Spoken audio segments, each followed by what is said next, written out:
আমরা আপারা ভোট চাইতে আসছি, লিফলেট দিছি, দিয়ে আর কি দাওয়াত দিছি জামাতের। তারপর কইছি তরুণ আসছে আর এই পুরুষ আসছে 2 জন। ওনারা এসে আমাদের ঘেরাও করছে, ঘেরাও করে বলতেছে যে তোমরা জামাতের ভোট চাইবা কেন? ওনারা তো হচ্ছে মুনাফেক, তোমরা ওদের হয়ে ভোট চাইবা কেন?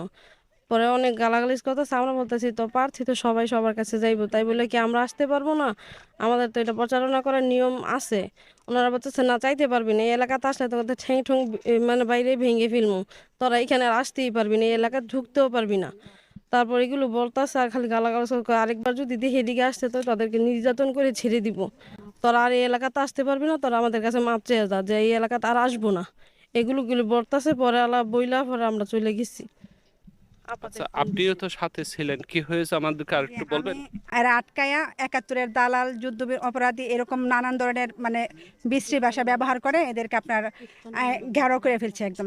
4জন ছিল, এই 4জনকে আটকে এরকম এরকম নোংরা নোংরা ব্যবহার করছে ভাষাগুলা। তা আমরা চাচ্ছি বর্তমানে ভোট চাওয়ার অধিকার সবার আছে, ঠিক না? আর আমরা যেহেতু বাংলাদেশের নাগরিক, সেই হিসাবে আমরা সবার কাছে প্রত্যেকটা ঘরে ঘরে আমরা ভোট চাবো, এরা চাবে আমরাও চাবো। এখানে তো কোনো পক্ষের বাধা দেওয়ার মতো কোনো অধিকার কারো নাই। তো এখন এরা কেন এই কাজ করলো এটা